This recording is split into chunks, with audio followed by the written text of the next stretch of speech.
Hello everyone, welcome back to my YouTube channel. Hi guys. So, kali ini aku seneng banget karena buat video tentang teori-teori HI dan berbau-bau HI lagi.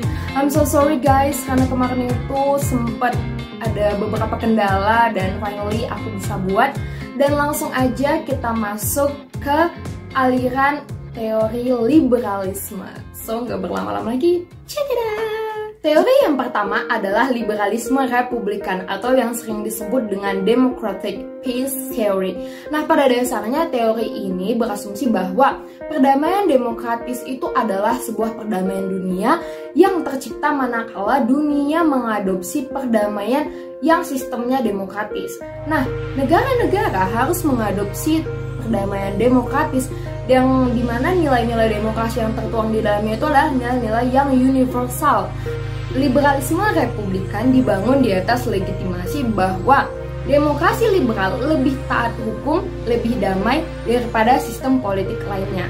Nah, Immanuel Kant di akhir abad ke-18 mengartikulasikannya bahwa sistem pemerintahan demokratis yang di sini dimaksud itu adalah lebih kepada negara-negara republik daripada yang lain.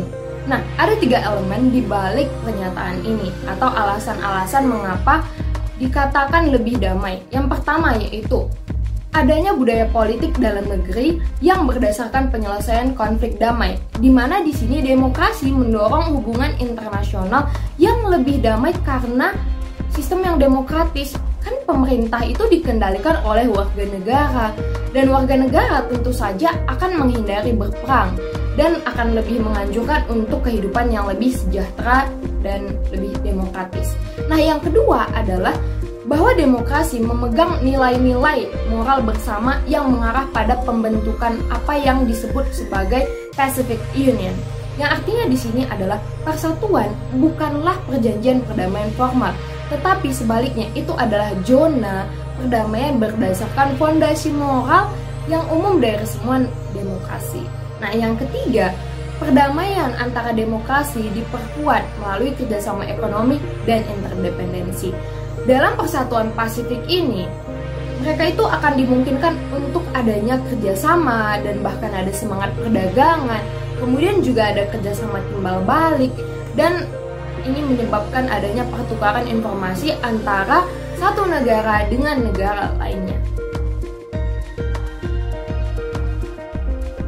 Liberalisme yang kedua yaitu liberalisme interdependensi. Liberalisme interdependensi ini sebenarnya lebih mendorong kepada ketergantungan ekonomi, yang dimana di sini asumsinya adalah ketergantungan ekonomi antar negara akan mengurangi resiko terjadinya perang. Dan saling ketergantungan berarti saling ketergantungan itu terjadi di antara masyarakat dan pemerintah dipengaruhi oleh apa yang terjadi di tempat lain atau isu apa yang terjadi di tempat lain.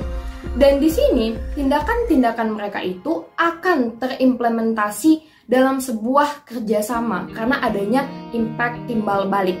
Nah, jadi lebih tinggi tingkat hubungan antara satu negara dengan negara yang lain, maka peperangan itu akan lebih dapat diminimalisir.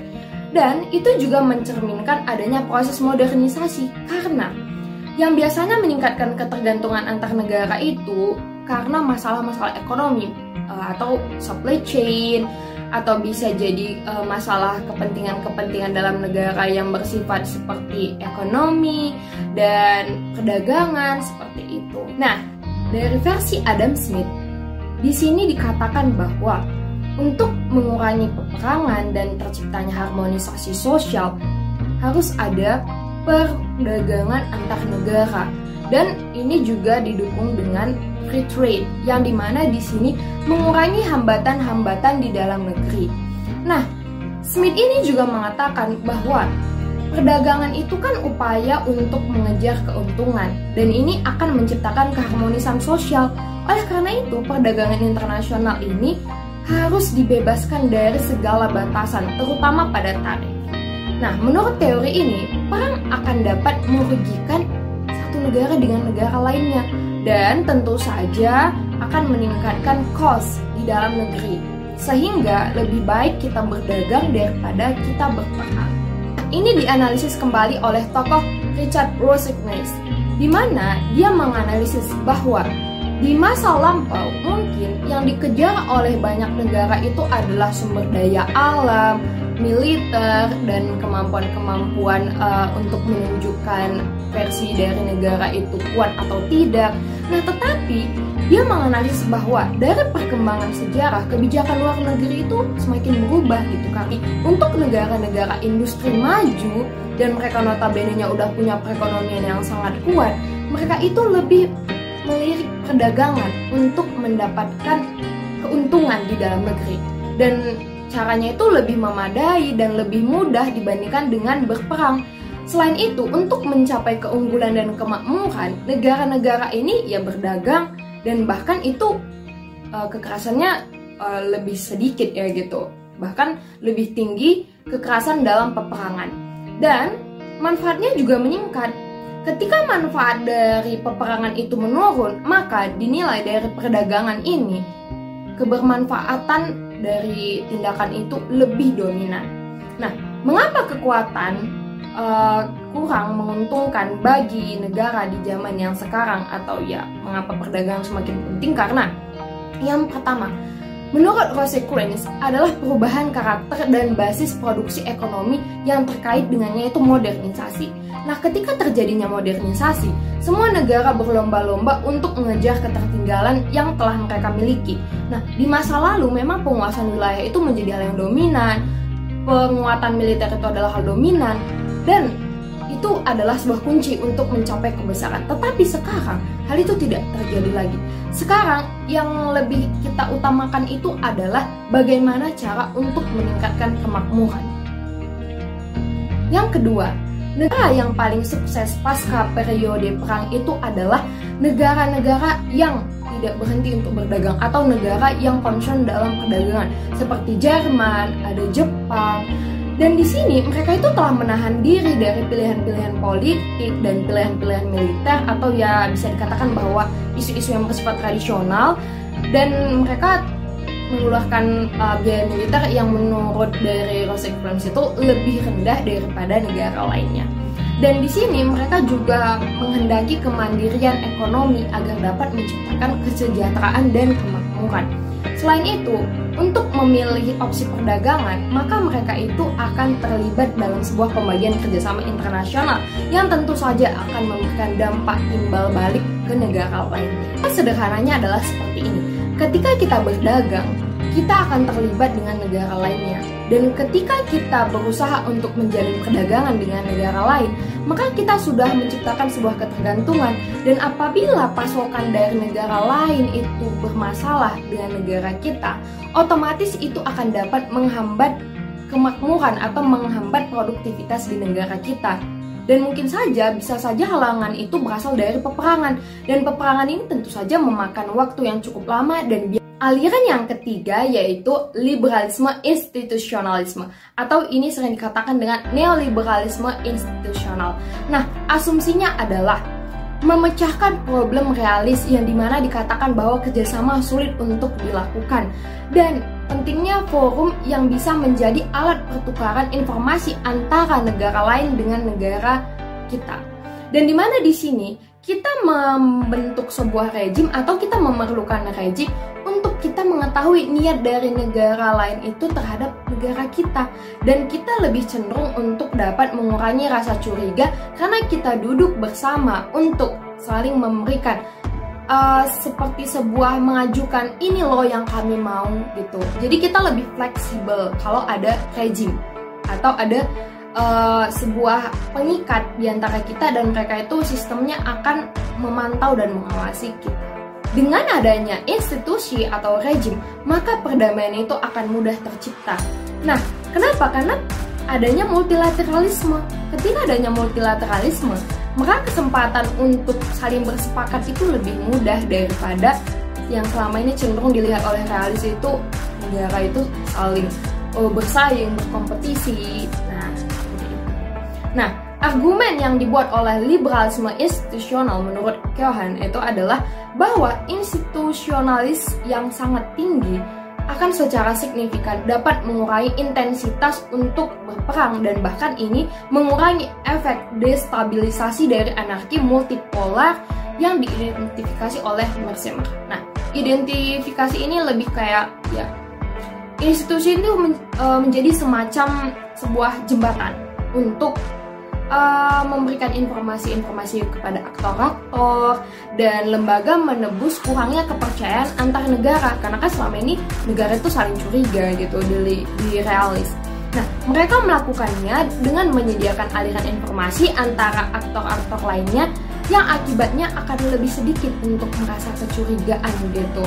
Dan institusi ini juga dengan demikian membantu mengurangi takut antara satu negara dengan negara lainnya. Ketakutan itu dikurangi. Nah, selain itu mereka juga menyediakan forum negosiasi antara satu negara dengan negara lainnya. Liberalisme institusional ini berada di tengah-tengah antara realis dan liberalis. Nah, karena dia percaya bahwa aktor bukan individu tetapi negara, atau dia itu sebagai sebuah middle way gitu.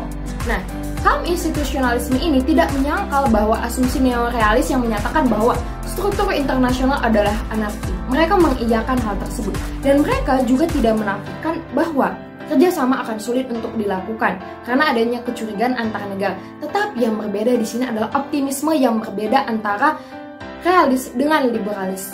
Nah, solusinya yang ditawarkan dari teori ini adalah dengan adanya institusi rejim internasional yang merupakan seperangkat kunci yang dapat diartikan sebagai seperangkat prinsip aturan, norma, dan prosedur pembuatan keputusan yang berisikan harapan-harapan dari aktor-aktor lainnya.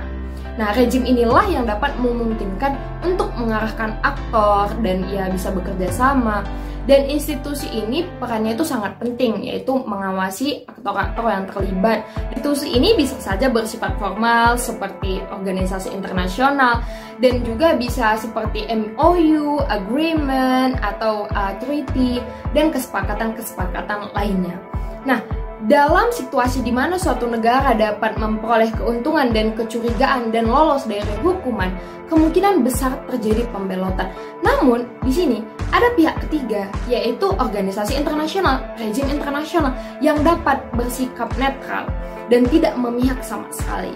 Dan ini mampu memantau perilaku negara-negara serta melalui dari penandatanganan perjanjian bilateral atau multilateral ini dapat membantu organisasi internasional dalam memberikan semacam sanksi atau ya bisa jadi ini sebuah hal yang mengikat negara-negara tersebut.